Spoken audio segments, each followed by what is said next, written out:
So you've mentioned too. Let's go back to because you do a lot of sales consulting.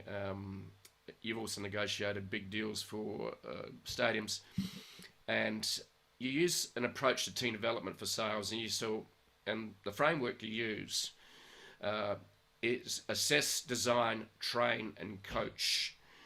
And tell us a bit about that approach to sales that I think our listeners need to understand, because every entrepreneur is going to be trying to sell a deal. So, can you take us quickly through that? What is Yeah. the best systematized approach to sales? So when so assess, design, train, coach. So that process we use to do a deep dive into an organization's business. So if we were going to, for instance, let's pick something obscure. If we were talking to Peloton and Peloton was struggling to sell their bikes Yep. once they got a lead in, we would assess kind of the process and then design and then execute training coach for people. That's our approach there. The sales process we teach is very simple. It's 6 steps. And it's a viewpoint. If you're listening, just kind of think of this analogy.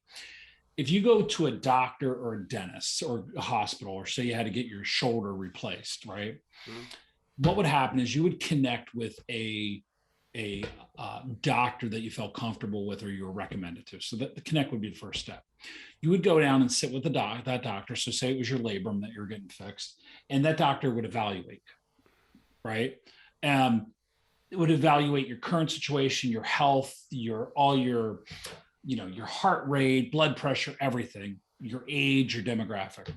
They would evaluate, and then they would diagnose. And a diagnose would be their best guess estimate to what your situation is.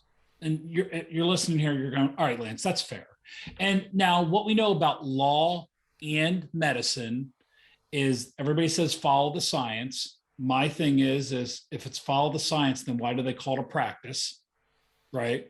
So that's always my argument, because you may have two doctors that prescribe different methods to get. Some might prescribe you don't need surgery, some might prescribe you don't need medicine, you need PT, whatever it is. They're all going to come up with a variation. So it's that doctor's best estimate and diagnosis. So they're going to prescribe something.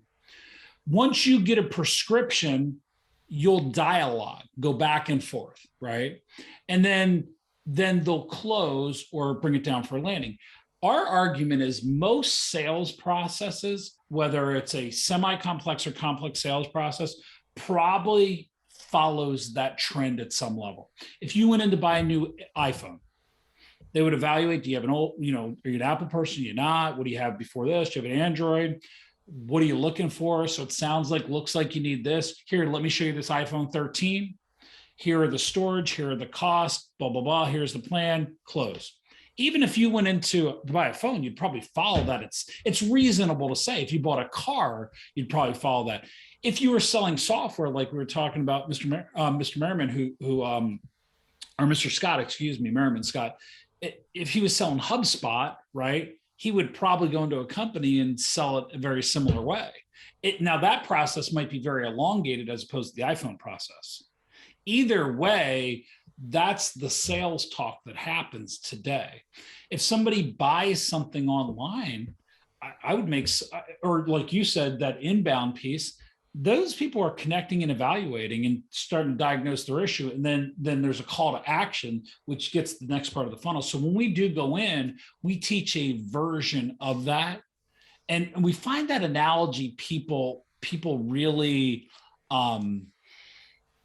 that makes sense to them because they experience it at some level. And I talk extensively about that in my book, Selling is an Away Game. I lay out the whole process there. And when we introduce that to a software company or a sports team, now, when you're selling a big partnership deal, you are literally following that process. Now, it's fair to argue that might be several steps. you'd have to identify the companies. You would probably have to evaluate and get in a first meeting where you'd evaluate and diagnose, or do just other words for that are discovery, needs assessment, opportunity analysis. Then you'd have a second meeting, a pitch meeting, and then they come back and they haggle with you or try and negotiate or throw out objections. Then you close. That might be 5 months. That might be a year. Yeah.